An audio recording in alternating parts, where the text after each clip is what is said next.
About an hour and a half then, itself properly get underway and get underway with those openings. How you doing, Attorney Crump?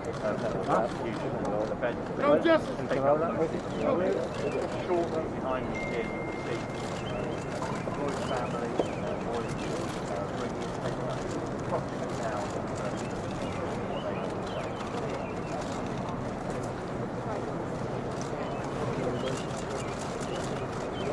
Attorney Crump. Good morning. I'm Attorney Ben Crump, and along with Attorney Tony Romanucci, Attorney Chris Stewart, Attorney Justin Miller, and Attorney Jeff Storms, who hails here from Minneapolis, Minnesota, we have the honor of representing the family of George Perry Floyd, Jr. Present here with us is my mentor and our civil rights leader, Reverend Al Sharpton, who's standing with the family of George Floyd assembled here today. And there are others who are flying in this morning for what they know will be a long 4-week justice to justice, a 4-week journey to justice. We have his cousins, Sharita Tate, Tidra McGee, Hannah Brown. We have his nephew, Brandon Williams. We have his brothers, Rodney Floyd and Philonise Floyd. His sister, Bridget Floyd, is en route, and we know Justin, his daughter, Gianna, is also here in Minneapolis today.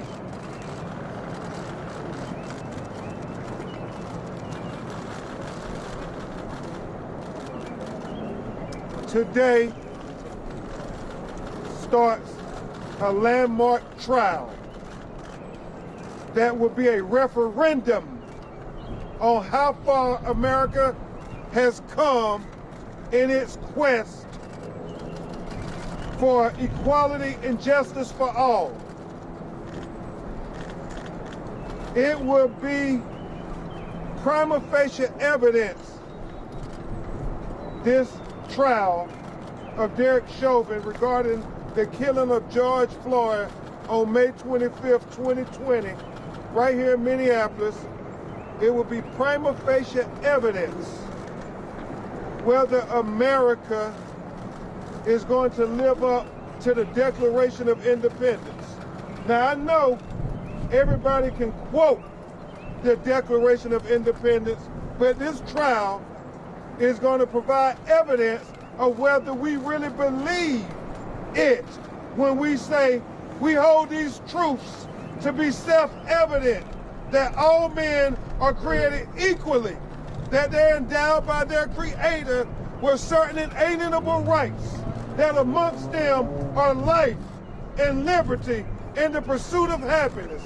Well, America, that means black people too.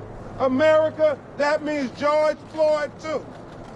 And for all of those people, Reverend Al, who continue to say that this is such a difficult trial, that this is such a hard trial, well, we rebuke that.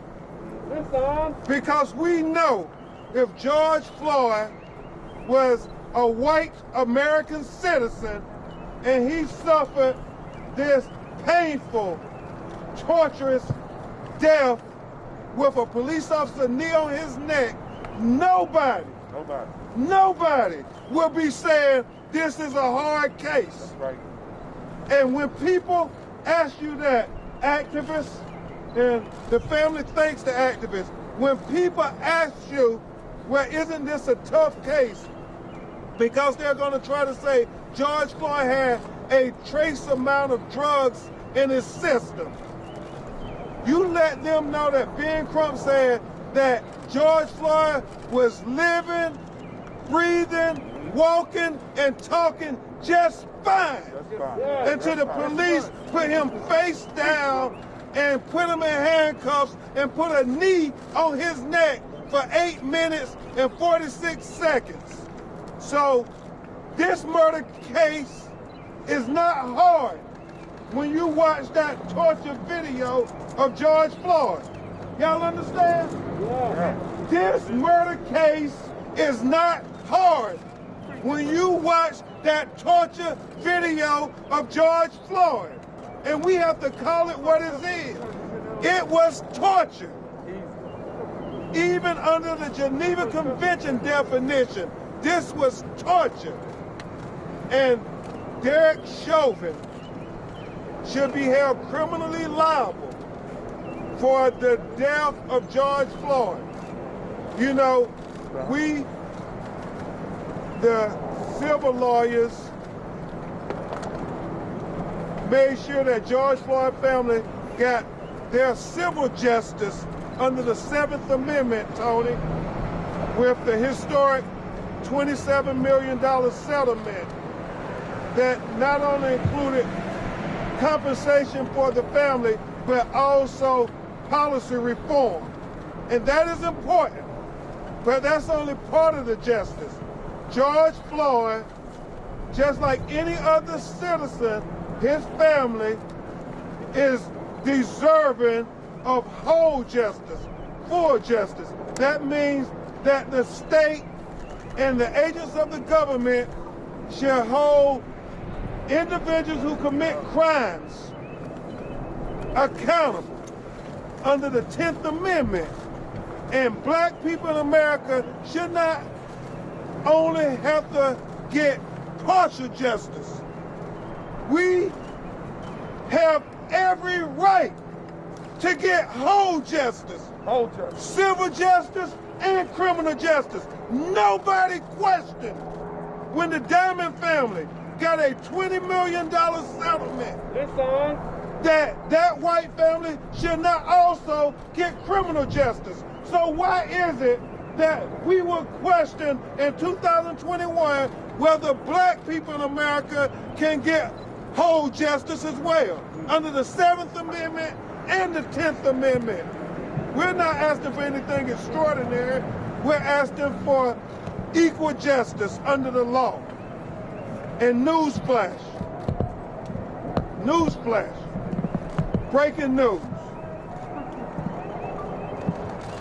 We expect in just a few minutes you're going to hear opening arguments, and they're going to take the playbook out, Reverend Allen. They're going to try to assassinate the character of George Floyd.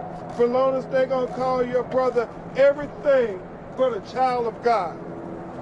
And they're going to talk about as much as they can about his record. But his record isn't an issue. All right. Because this is the trial of Derek Chauvin. Come on. Breaking news. This is the trial of Derek Chauvin. Let's talk about his record. All right. His 19 complaints of excessive force by citizens here in Minneapolis. That's what we should be talking about. George Floyd didn't kill anybody. Derek Chauvin was the person that killed George Floyd. So why is it we will allow them to assassinate the character of George Floyd after they assassinated his person? Y'all, they taught me in law school that if you have the facts on your side, then by all means, argue the facts. But then they said, if the facts ain't really with you, then try to assassinate your opponent's character as a way to hopefully distract everybody from focusing in on the facts. Well, everybody, please do not be distracted. The facts are simple. What killed George Floyd was an overdose of excessive force. Come on, Crump. The transcript from the autopsies are clear. The manner and cause of death was asphyxiation by homicide. Falonis said in the hood, they choked. It was a knee choke. And so let's remember the facts here. This murder case is not hard. Just look at the torture video of George Floyd. When anybody asks you, remind them, this murder case is not hard. Just look at the torture video of George Floyd, the most viewed murder of a police on a citizen in the history of the world. It has been viewed just in over 50 million times on YouTube and probably as many more times on cable television. Everybody has saw this video. What we want to know is, will we see justice? The whole world is watching. The whole world is watching. So you're going to hear from Attorney Tony Romanucci, Attorney Justin Miller, and Attorney Jeff Storms. And then you're going to hear from the family of George Floyd. And then after that, you're going to hear from our civil rights leader, America's civil rights leader, Al Sharpton. We're trying to time it where we can get it right at 8 minutes and 8:46. And we're going to try to keep time. And then Reverend Al, after he gives us our call to action, we're going to take a knee for 8 minutes and 46 seconds. And hopefully everybody within the sound of his voice will join us in taking that knee to understand what George Floyd went through the last minutes and seconds of his life. Without further ado, Attorney Tony Romanucci, a great, great lawyer from Chicago, Illinois. My brother in this struggle. Good morning, everybody. My name is Antonio Romanucci. Yesterday I said we were on day 306 of George Floyd being killed. Today is day 307, but it's the first day of justice for the criminal case. As my brother Ben Crump said, this is a case of common sense. This is not a case about George Floyd's character. This is not a case about George Floyd's past. This is the case about what happened on May 25th of 2021. And I will tell you this. Remember, mechanical asphyxiation by homicide. And that was determined by the 2 independent medical examiners that we brought to this town to examine George days after he was killed. And why we did that? Because we had to challenge and attack the narrative that Hennepin County had put out that George had died of a fentanyl overdose.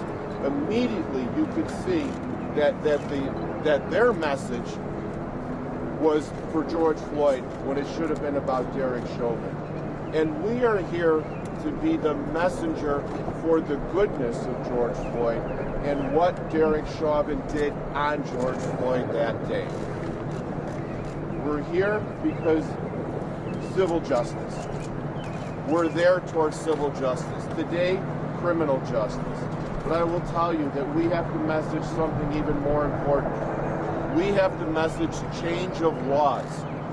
The Minnesota General Assembly will have an opportunity to change one of the most important laws that we've ever had in this state.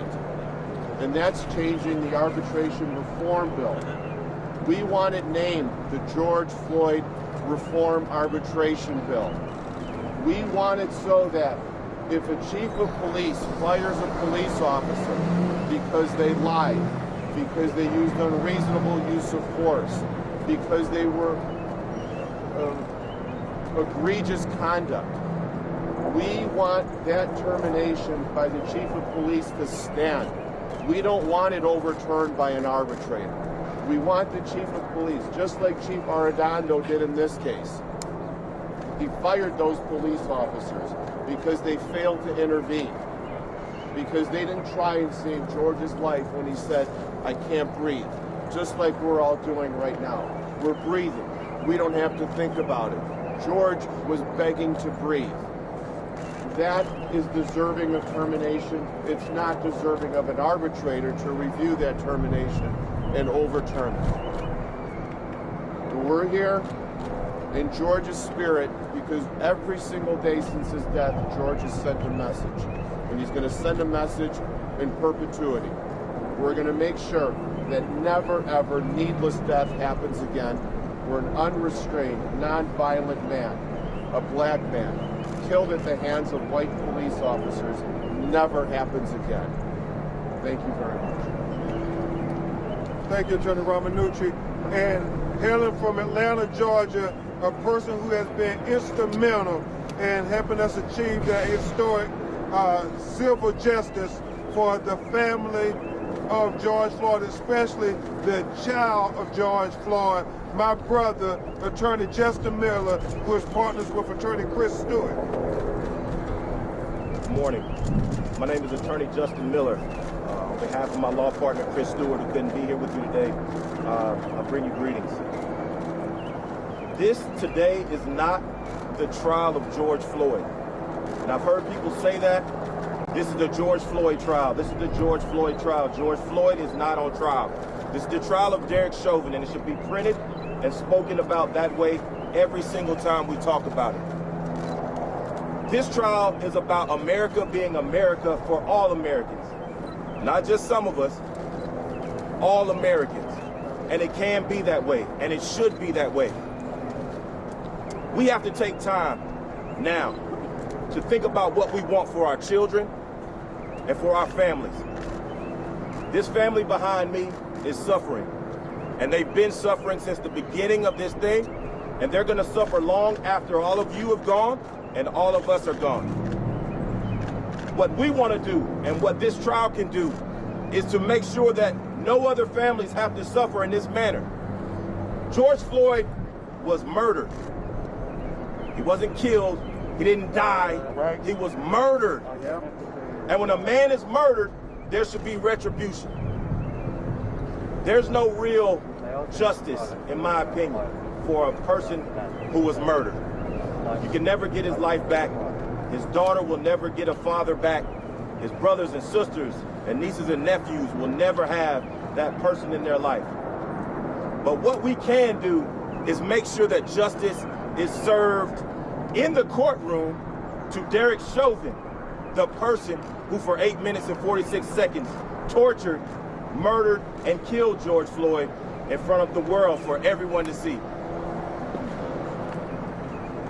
You know, in the very beginning of this, I had to explain to my children why during the pandemic, I was flying to Minnesota to talk about and to represent the family of George Floyd and to see their faces, to explain to them why America was different for them and why they were going to have to change and understand what was going on. 10 years old and 7 years old, it broke my heart to see their faces after I explained that. I don't think another family should have to explain that. Another father should have to explain that to their children. I think that this should be the last time. And in that courtroom behind us in Minneapolis, Minnesota, we can go a long way in making that a reality. In the words of a good friend of mine, Stephen Jackson, who was here in the very beginning of all of this, who pushed and kept this case in the limelight, he said, justice for George Floyd and love for all who have love for all. Love for all who have love for all. Today, we can get some measure of justice, Ben. Today is the beginning of a new era for Minneapolis, Minnesota, and for America, and also for the world as a whole. Keep your eyes on Minnesota. This is where change is going to start. Thank you. Thank you, Attorney Miller. And as I get ready to bring Attorney Jeff Storm from Minneapolis, we are trying to be coordinated. We want Reverend Al speaking around 8:40 or so, and at 8:46, it's symbolic. It's a reason. Then we're going to try to have you all follow his instructions. Attorney Jeff Storm's one of the great Minnesota lawyers, along with Michelle Godot, who really helped us achieve the civil justice. Now we're turning to Attorney General Keith Ellison and his team of prosecutors to deliver criminal justice. And it's been such an honor to work with you, Jeff, in your native hometown. Thank you, Ben. It's been an honor to work with you as well. For too long, too many of us have been deliberately indifferent, at least, to the atrocities that have befallen our black brothers and sisters. But today is a landmark moment behind us to show the world that no longer will we be deliberately indifferent to hate. Through love and power, through these leaders, through these families that have suffered, we will all work together to eradicate it in every manner possible. And that means both civil and criminal justice. And we are all playing a role in that, and we thank you all for that. Thank you so much, Jeff. Now we're going to have his family. It's going to be emotional for them, and you can imagine they're about to have to sit, Sarah, through this court proceeding and hear them talk about the person who they all grew up with in CUNY Homes projects of Houston, Texas. Congresswoman Sheila Jackson Lee reminds us that not only is George Floyd family in the limelight, but also the whole CUNY Home neighborhood. All of Black America is in the limelight as we deal with this landmark case.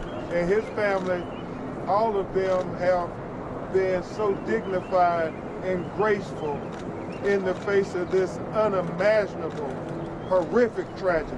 Can you imagine, just for a second, if that was your loved one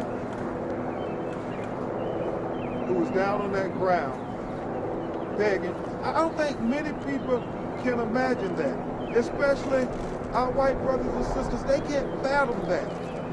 But just try to imagine that if you can. Just try to imagine the person who you grew up with, the person who's looked after you,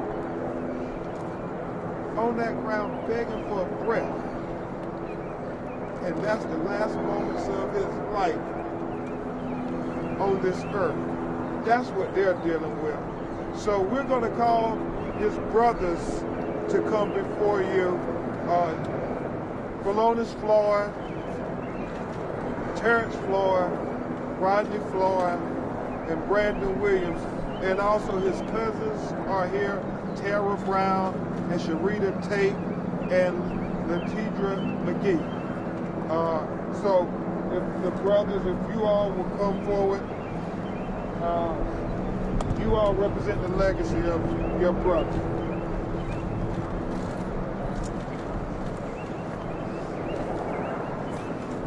You know, we here.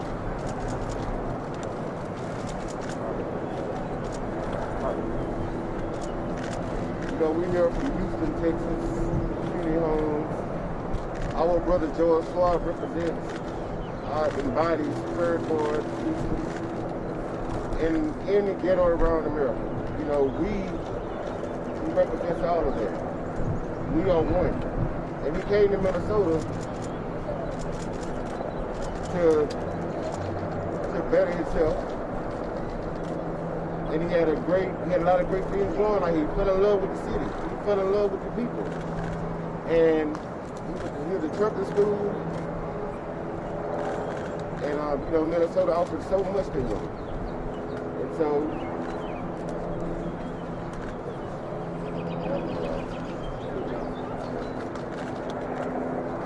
George Floyd came to this city to make a better way for himself.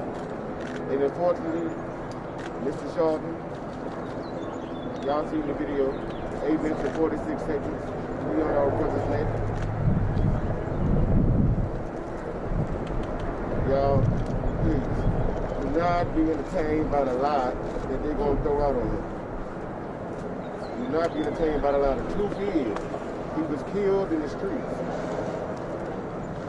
He came to Houston to make a better way for himself, and unfortunately, Mr. Chauvin gave the deal to our brother this week. So please, y'all, keep that in mind. He was murdered in the streets. So I'm gonna leave that there.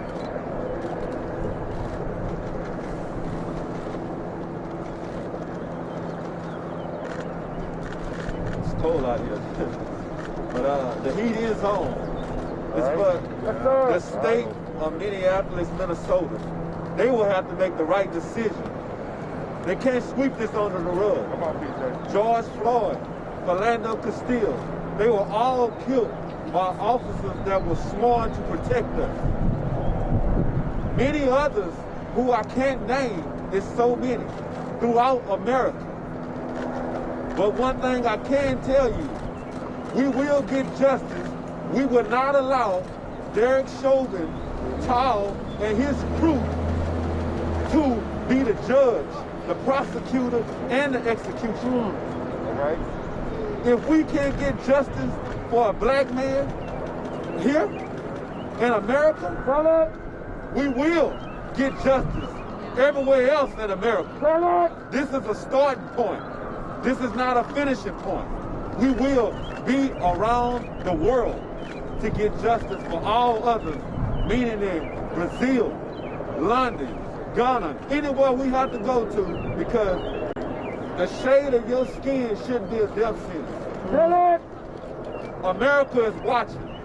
Just like this press, many shows, court TV, they will display everything. Just like when that man had his knee on my brother's neck for 8 minutes and 46 seconds. It was a motion cinema picture. Everybody seen it. You had to be blind if you didn't see it. A blind man heard a man being tortured to death. Thank y'all. Now Brandon Williams, his nephew, who was like a son to him. Every time we come to Minnesota, we've been here a few times since the original day on May 25th. It's never easy. But I think I can speak for us all when I say that this trip was a lot easier. We came in for one thing and one thing only. We came to get justice, right? And nothing less. We came to get justice. When you think about May 25th and seeing my uncle lay on the ground, not resisting arrest, calling for his mother with a knee on his neck for 8 minutes and 46 seconds, and never, ever did no one thing to render aid, to say, hey, maybe this guy's telling the truth, he really can't breathe. So as Ben said, if this trial is hard, we got two justice systems in America. One for white America and one for black America. And we can't have that. So I think today is definitely the starting point. This change is long overdue in this country. This can go all the way back to Rodney King. As my uncle said, a blind man can see this. Yes, sir. A blind man can see that that was murder. Despite anything that they say about my uncle, that was murder. So either they weren't trained and qualified to do their job, or they intended on taking his life. Either way, we need justice. Yes, sir. And I think throughout this whole trial, that's one word that you'll hear me and my family say a lot. Justice.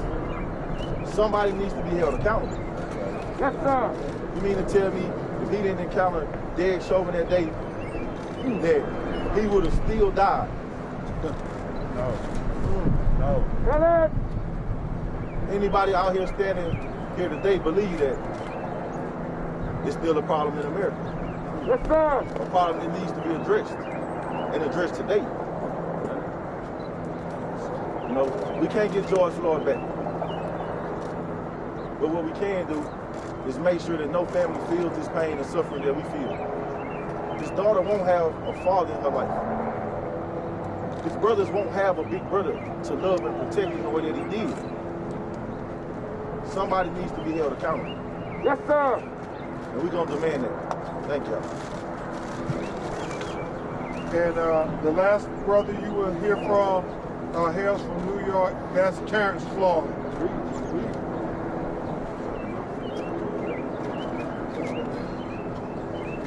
Peace, everybody. Peace. Like my brother, like my family said, this is a very trying and hard time for us, you know, but thank you, everyone, for your prayers, your love, your support. It really strengthened us. And this is different because all the cases we saw before, I can name two. Like I said, I'm from New York, so I named Sean Bell. I actually lived around the corner from where he got shot. And I was actually sleeping. I heard the gunshots. And when I woke up in the morning, everybody was saying what had happened around the corner. You know, and I have friends. I have friends that went to school with Sean Bell. You know, so to see that, no justice in that situation, it made me furious. Then you came to New York. You came with Eric Garner, and we watched that. Even more furious, but it hit different right now because we on the other side of the fence.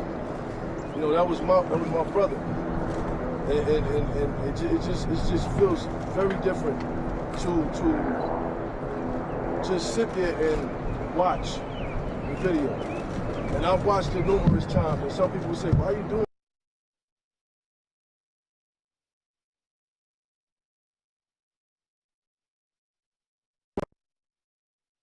all that voicemail just to hear their voice? I was watching the video, not to discuss myself or get myself furious. That was the last time I could hear his voice.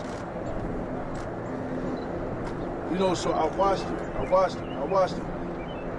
Every time I watched it, it seemed like it just got me, it made me strong because I knew, yeah, they murdered him, but we still Floyd strong, and we still here. So we gonna hold it down for him. You know what I'm saying? And they say trust the system. They want us to trust the system.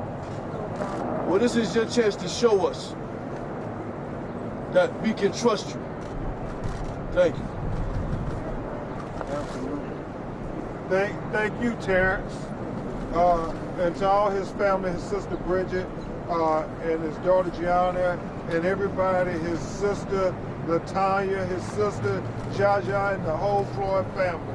Thank you all for being dignified and graceful in your fight for justice. You know, America, this is the opportunity. This is the opportunity. Last night, our national civil rights leader, a person who's been with the family since the beginning, Reverend Al Sharpton and National Action Network, had a prayer vigil, Justin Miller, because they understood that we needed to pray for this family. But also, we needed to pray for America. Because this is a seminal moment, a landmark moment in American history. And so we need to pray that America can live up to its high ideals. We need to pray that America can continue to be the beacon of hope and justice for all the world to marvel. Because the whole world is watching. In America, we so desperately want to believe that marginalized people of color will get the same constitutional rights as all other American citizens enjoy. But historically, we have not seen that America. That has not been our reality. So George Floyd galvanized cities all across America and all across the world when that video of torture was viewed millions and millions of times. So America, this is the moment. This is the moment to show the rest of the world that you are the standard bearer when it comes to liberty and justice for all. The whole world is watching. The whole world is watching. The whole world is watching. And so it's befitting and appropriate that we will have our civil rights leader today for America, my mentor, one of our co-counselors, even though he's not a lawyer, the man who answers the bell all the way from Sean Bell and Rodney King, Attorney Romanucci, all the way up to Ahmaud Arbery, Breonna Taylor, Jacob Blake Jr., Anthony McClain, Andre Hill. I mean, I'm just talking about black people who were killed by police in 2020. I ain't talking about Trayvon and Mike Brown and, you know, Sandra Bland and Alton Sterling. I'm just, even here in 2020, think about how many hashtags were created during the COVID-19 pandemic when everything was shut down in America, seems like, Rachel, except implicit bias and police brutality. So that's why we need his moral leadership now more than ever. The Reverend Al Sharpton. Thank you, Attorney Crump. Let me say that last May, when this nation and world witnessed a lynching by knee of George Floyd, we are here to see the case of a man that used his knee to lynch a man and then blamed the man for the lynching. First of all, what was George Floyd being even approached for by police that would warrant you using the force that you used? What was the reason that he was apprehended in the way he was apprehended? And why is the attempt being made by the defense to talk about what was the stimulants that may have been in George Floyd? What would be the stimulant that would make a man hold his knee on a man's neck for 8 minutes and 46 seconds? Yeah. I have asked people around the world to join us today at 8:46 in a few minutes. The family and attorneys and I are going to take a knee for 8 minutes and 46 seconds. When I did the eulogy here in Minneapolis of George Floyd, and we had people stand that long, people tweeted all over the world, after 3 minutes they were tired. All right. What kind of venom, what kind of hatred do you have that would make you keep pressing down that long while a man is begging for his life, while a man is asking for his mother? At what point does your humanity kick in? At what point does the letter of the law kick in? At what point do you say, wait a minute, the guidelines kick in? This was not 8 seconds. This was not a flash of anger. it became intentional and deliberate. All right. And justice must be intentional and deliberate in this courthouse. Yes, sir. So just like we came last year to be with this family, we told them we'd be here to the end, and we will be in and out until the end, and we wanted to end for justice. Right. But make no mistake about it, Chauvin is in the courtroom, but America's on trial. Right. America's on trial to see if we have gotten to the place where we can hold police accountable if they break the law. The law is for everybody. Policemen are not above the law. Policemen are subject to the law. And that's what's going on in this courtroom. And that's why we're here. The other thing that we are dealing with is that there is a law that has already passed the House of Representatives called the George Floyd Justice in Policing Act. It is now headed into the Senate. We are asking the Senate to pass that law so that the federal law can be there to prevent George Floyd's from happening again.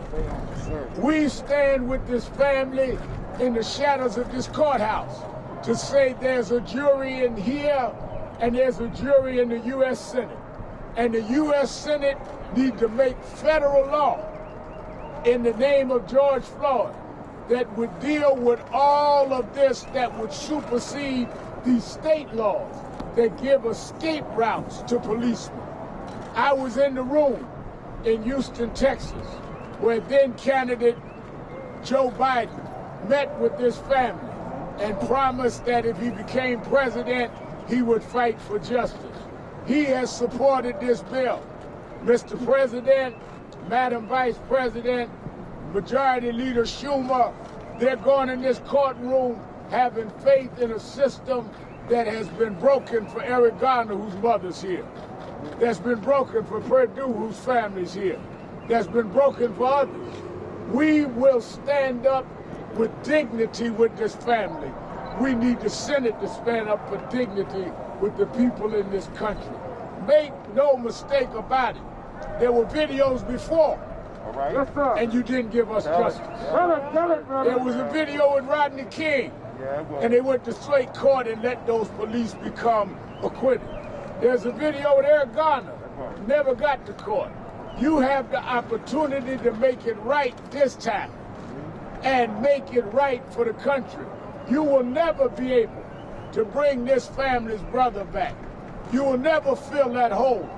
But you can, in his name, stop this from continuing to happen over and over again.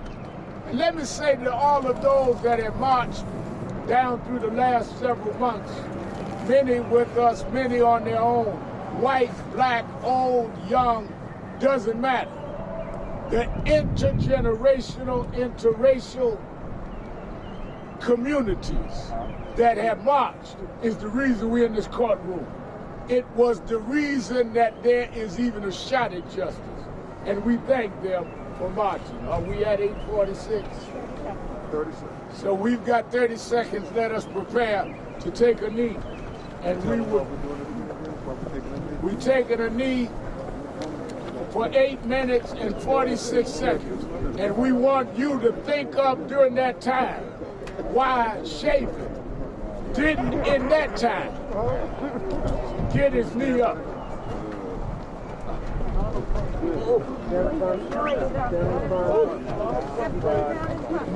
Down in front.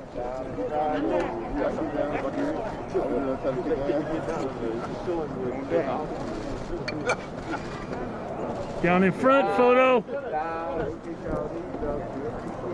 Get it down. Photo down.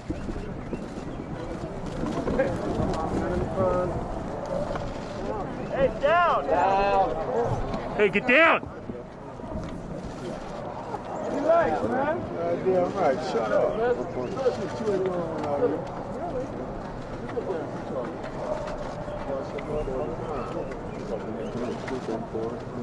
Down! Still photographer. I'm down. Still down. Down, guys.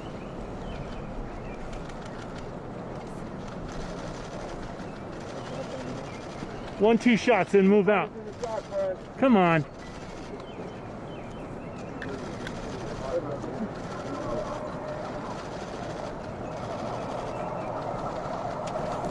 Hey.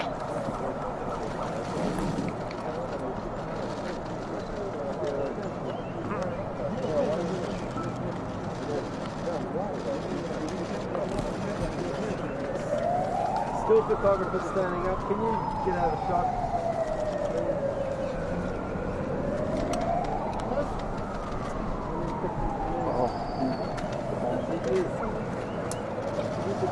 One minute.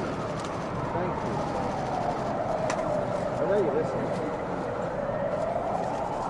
Hey. Hey.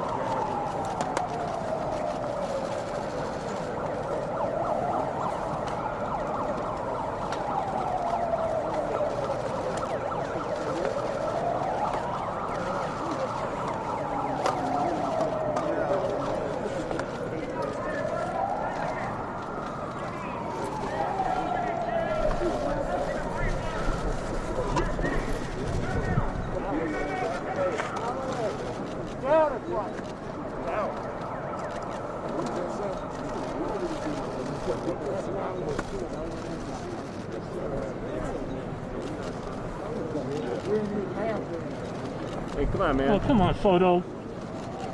Hey. Hey, Livey, get out of there. 2 minutes. 2 minutes. Hey. Tired already. Think about it. We ain't even halfway there and you ready to get up. Down in front. Man, get down. Hey, down in front. Down in front. Don't come in and walk in front of people.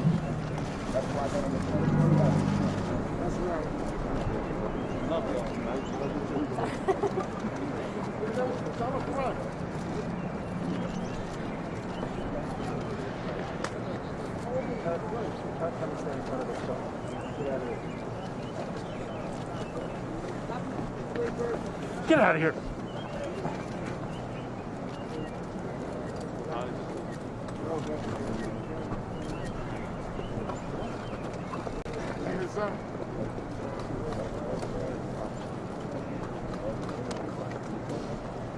Three minutes. This on?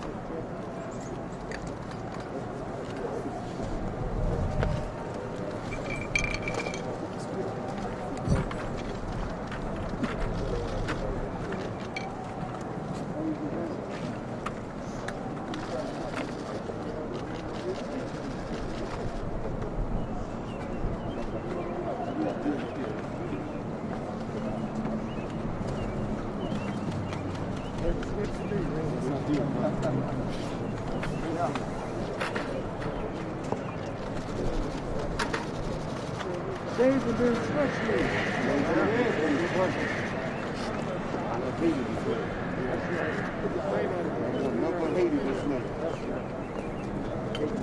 Just imagine.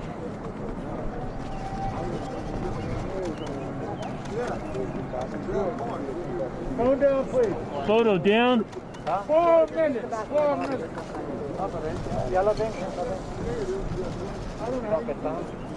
And remember when Colin Kaepernick knelt, America got outraged, but Colin didn't kill nobody. It's on. Thank you.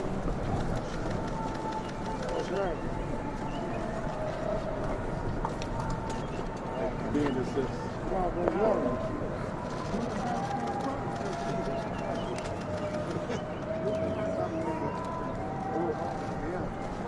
How many do you need?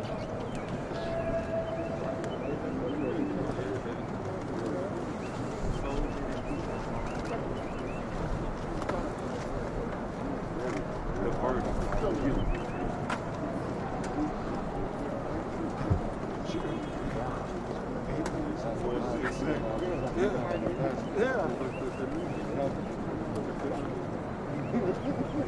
5 minutes. 5 minutes. It's on. Yeah,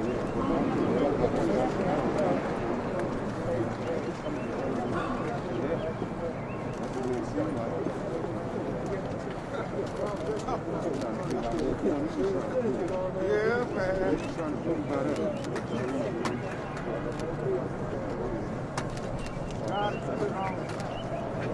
God is good. God is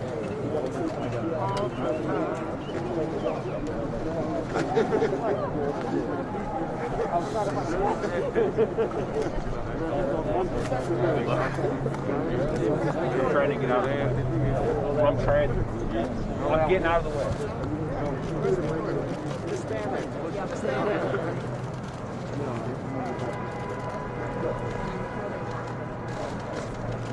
6 minutes, 6 minutes.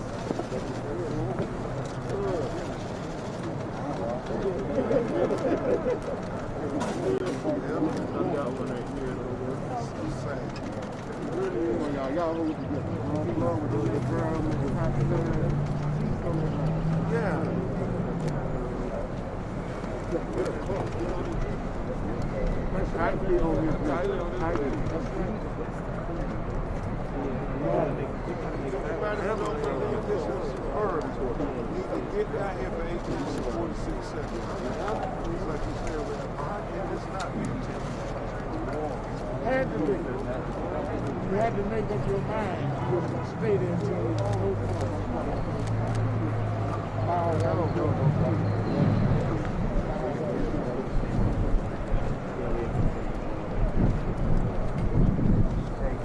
Down. 7 minutes.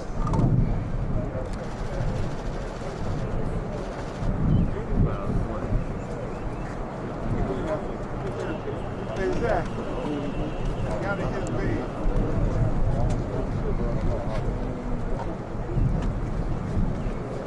Down. Hey, can y'all please get down? Really can't sit right here.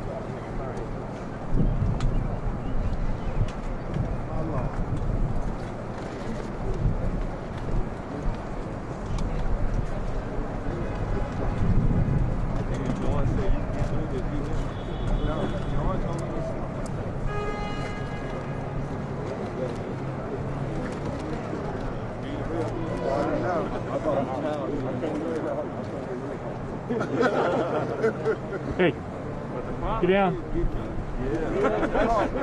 But I got 2 people to look off for 8 minutes. 8 minutes. 8 minutes. Red jacket.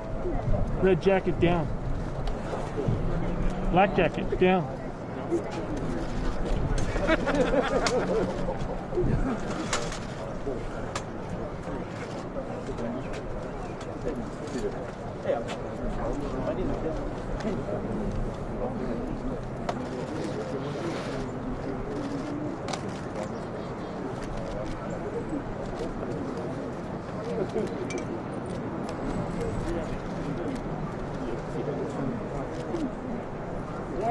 Down. 2, 3, 4, 5, 6, 7, 8.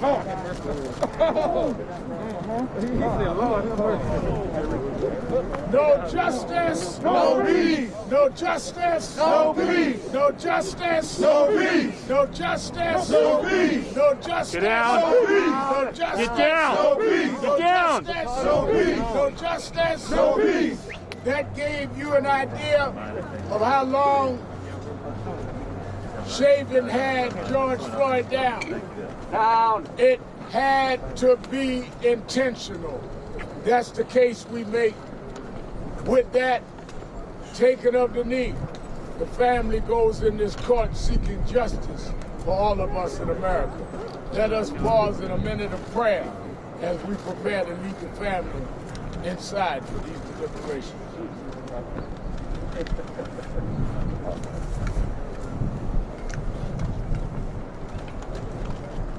Let us pray in silence.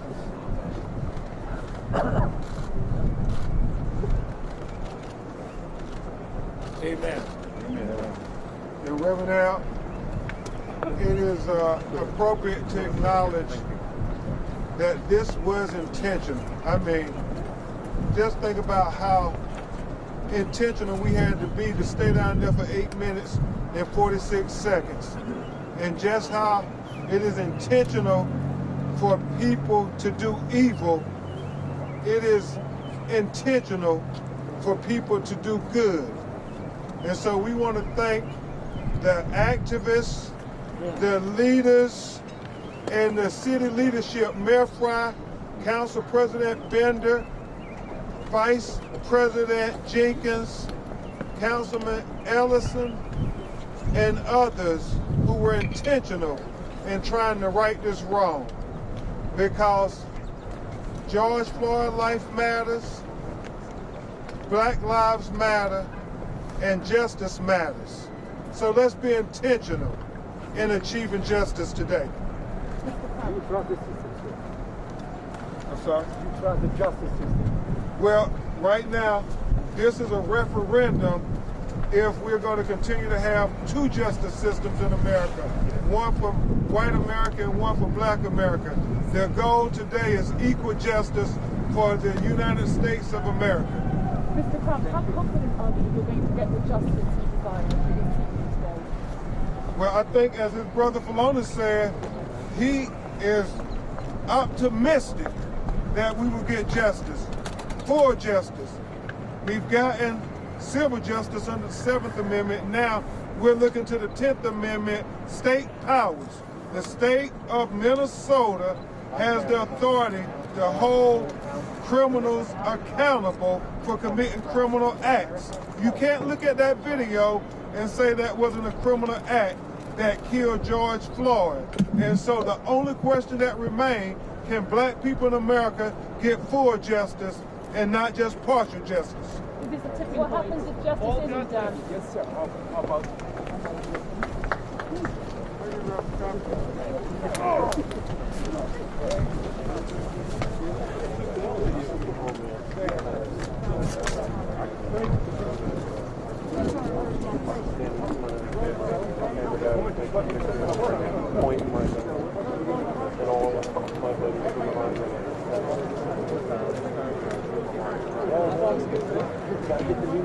Well, no, I guess it was better with all the Get my mic.